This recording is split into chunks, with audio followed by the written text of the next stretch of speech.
Hey what's up everyone. तो कैसे हो आप सभी? आई होप सब बढ़िया होंगे। तो आज हम शुरू करने वाले हैं क्लास 9 की चैप्टर 9 साखिया, जिसके लेखक है संत कबीरदास जी। तो हम करते हैं अपने चैप्टर को स्टार्ट। तो हमारी फर्स्ट लाइन है, मानसरोवर सुभर जल हंसा केली कराही, मुक्ता फल मुक्ता चुगे अब उड़ी अनत न जाही। दोस्तों इस लाइन में जो कवि है वो हंसों की तुलना हम इंसानों से करते हैं। वे बताते हैं कि कैलाश पर्वत में स्थित एक मानसरोवर तालाब है और उस तालाब में हंसों का एक ग्रुप आपस में खेल रहे हैं, मौज कर रहे हैं और वे आजादी से मोतियों को चुग रहे हैं और फिर वे उस जगह को छोड़कर कहीं और नहीं जाना चाहते। यानी उन्हें तो वहां पर खेलने में और मोतियों को चुगने में बड़ा मजा आ रहा है, क्योंकि वे सारे अपने अपने कंफर्ट जोन में हैं और वे इस कंफर्ट जोन को छोड़कर कहीं और नहीं जाना चाहते हैं। ठीक वैसे ही हम इंसान भी अपने कंफर्ट जोन के माया काल में फंसे हुए हैं, क्योंकि आज हम सभी के पास रहने के लिए अच्छे घर है, पहनने के लिए अच्छे कपड़े हैं। आज कोई भी भूखा नहीं सोता है। अगर हमें एंटरटेन होने का मन करे तो हम टीवी ऑन करते हैं और आराम से सोफे पे लेटकर उस चीज का आनंद उठाते हैं। यानी इंसान आज हर तरीके से अपने कंफर्ट जोन में है और कोई भी इसे छोड़कर कहीं और नहीं जाना चाहता।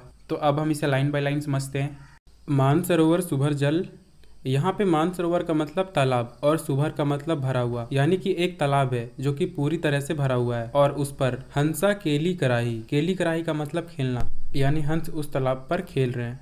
मुक्ता फल मुक्ता चुगे अब उड़ी अनत न जाही। मुक्ता फल का मतलब मोती और मुक्ता का मतलब आजादी। और ये जो हंस तालाब में खेल रहे हैं वे आजादी से अपने मोतियों को चुग रहे हैं और वे इस तालाब को छोड़कर कहीं और नहीं जाना चाहते हैं। यानी कि वो तालाब हंसों के लिए एक कंफर्ट जोन है और वे इसे छोड़ना नहीं चाहते हैं। ठीक वैसे ही हम इंसान भी आज अपने कंफर्ट जोन के बीच में रहते हैं और इसे छोड़कर कहीं और नहीं जाना चाहते हैं। दोस्तों जैसे हंस को लगता है कि इसका संसार बस ये तालाब है जहाँ पर वो मोतियों को चुग रहा है, ठीक वैसे ही हम इंसानों को भी यही लगता है कि हमारा संसार तो हमारा घर है, हमारा परिवार है और हमारे दोस्त हैं जिनके बीच हम रहते हैं, जिसे हम छोड़कर कहीं और नहीं जाना चाहते हैं।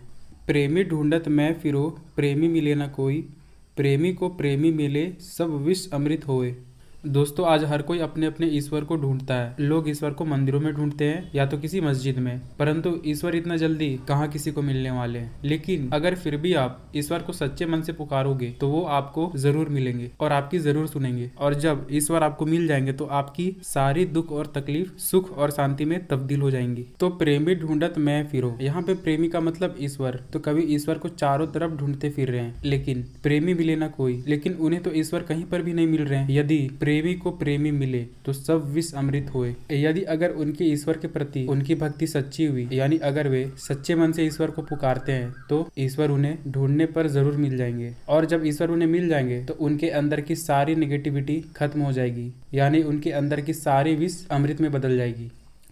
हंसती चढ़िए ज्ञान को सहज दुलीचा डारी, स्वान रूप संसार है भूखंदे झक मारी। तो यहाँ पे कवि कहते हैं कि हमें ज्ञान रूपी हाथी पर सवार होना चाहिए, मतलब कि हमें ज्ञान प्राप्त कर ज्ञानी बनना चाहिए और फिर अपने अंदर की साधना को बढ़ाना चाहिए। दोस्तों साधना हर एक इंसान के अंदर होता है जो उन्हें उनके कार्यों को पूरा करने में मदद करता है। अगर आप ज्ञान प्राप्त कर ज्ञानी बनना चाहोगे और अपने अंदर की साधना को बढ़ाना चाहोगे, अगर आप कुछ अच्छे कार्य के लिए बाहर निकलोगे तो ये संसार आपके लिए खूब रुकावट पैदा करेगी, ये आप पर खूब भोगेगी, ये आपको खूब ताने देंगी और अंत में जब ये आप पे भोगते भोगते और ताने देते देते थक जाएंगे तो ये खुद पर खुद शांत हो जाएंगे। तो बस यही लिखा हुआ है कि हस्ती चढ़िए ज्ञान को सहज दुलीचा डारी। यहाँ पे हस्ती का मतलब हाथी और सहज दुलीचा का मतलब साधना रूपी कालीन। तो इस लाइन का मतलब है कि हमें ज्ञान रूपी हस्ती यानी हमें ज्ञान रूपी हाथी पर चढ़ना चाहिए और अपने अंदर साधना रूपी कालीन को डाल देना चाहिए। स्वान रूप संसार है भूखंदे झकमारी। तो स्वान यहाँ पे कुत्ता को कहा गया है। दोस्तों आपने तो हाथी को निकलते देखा होगा, उसके पीछे कई कुत्ते भौंकते हैं, पर हाथी तो अपने मग्न में चल रहा होता है और कुत्ते तो भौंकते भौंकते खुद ही शांत हो जाते हैं जब वे थक जाते हैं। जस्ट लाइक ये संसार भी एक कुत्ते की तरह है। पहले तो ये आपके लिए खूब रुकावट पैदा करेगी, आप पे खूब भौंकेगी, लेकिन अंत में वो खुद ही शांत हो जाएंगे जब वो थक जाएंगे। पका पक्की के कारणे सब जग रहा भुलान, निरपक होई के हरि भजे सोई संत सुजान। यहाँ पे पका पक्की का मतलब पक्ष और विपक्ष। कवि यहाँ पे कहते हैं कि ये जो सारा संसार है वो पक्ष और विपक्ष में उलझा हुआ है। कोई इसकी तरफदारी कर रहा है तो कोई उसकी तरफदारी कर रहा है, कोई इसके पक्ष में है तो कोई उसके पक्ष में है। दोस्तों इस पक्ष विपक्ष के कारण सारा संसार आपस में लड़ रहा है। इसके कारण ही अभी संसार में कहीं ना कहीं पर विवाद चल रहे हैं। कोई कह रहा है ये मेरी चीज है तो दूसरा भी कह रहा है ये मेरी चीज है, और सारे लोग इस बेकार की भूल भुलैया में खोए हुए हैं। कवि कह रहे हैं कि जो इन पक्ष और विपक्ष के चक्रों में पड़े हुए हैं वो इस भूल भुलैया में खोए हैं। हमें तो इन सब चीजों से बाहर निकलकर ईश्वर की भक्ति में लीन होना चाहिए, तभी हम निष्पक्ष हो पाएंगे और किसी के पक्ष में नहीं रहेंगे। पका पकी के कारणे सब जग रहा भुलान।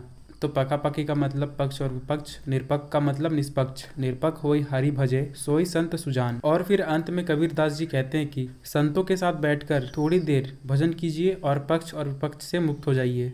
यदि हम पूर्ण रूप से स्वतंत्र हो जाएंगे तो हमारा कोई भी पक्ष नहीं रहेगा। यदि हम पक्ष और विपक्ष करेंगे तो किसी न किसी लड़ाई में उलझे रहेंगे।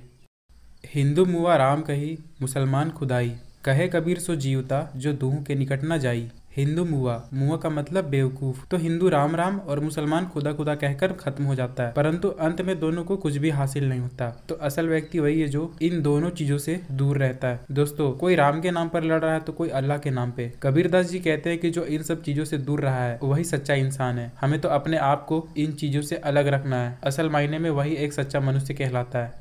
काबा फिरी काशी भैया राम ही भैया रहीम, मोट चुन मैदा भैया बैठी कबीरा जीम। दोस्तों काबा है जो मुसलमानों का धार्मिक स्थल है और काशी हिंदुओं का धार्मिक स्थल है जो बनारस में स्थित है। तो कवि यहाँ पे कहते हैं कि जब मैं हिंदू और मुसलमान जैसे चीजों से दूर आ गया तो मुझे इन सब चीज लाइक मंदिर और मस्जिद ये सारे मुझे पवित्र स्थल जैसे लगने लगे। लाइक एक हिंदू के लिए काबा पवित्र हो गया तो मुसलमान के लिए काशी, और राम का नाम रहीम के समान पवित्र हो गया। और फिर अंत में कबीरदास जी कहते हैं कि जब हमें दोनों नामों को पुकारते ही ईश्वर की ही प्राप्ति होती है तो अंतर हम किस चीज की निकाल रहे हैं, क्योंकि दोनों को जपने से तो ईश्वर ही प्राप्त हो रहे हैं। चाहे हम राम कहे या रहीम, काबा कहे या काशी, हमें तो अंत में सिर्फ ईश्वर ही मिलना है। ठीक उसी प्रकार कवि कहते हैं कि हम जिस गेहूं को पीसे तो वो आटा बनता है, और फिर अगर आटे को पीसे तो वो मैदा बनता है। तो दोस्तों आटा हो या मैदा, अंत में तो दोनों खाने के लिए ही काम में आते हैं। ठीक वैसे ही राम कहो या रहीम, मिलना तो आपको सिर्फ ईश्वर ही है। ऊंचे कुल का जन्मिया जे करनी ना हुई, सुबरन कलश सुरा भरा साधु निंदा सोई। तो कवि इस लाइन में कहते हैं कि अगर आप ऊंचे कुल में जन्मे हो, अगर आप किसी ऊंचे खानदान से बिलोंग करते हो, लेकिन आपकी करनी ही ऊंच नहीं है, यानी आपकी करतूत ही नीची है, तो आपके उस ऊंचे कुल में जन्म लेने का क्या मतलब बनता है।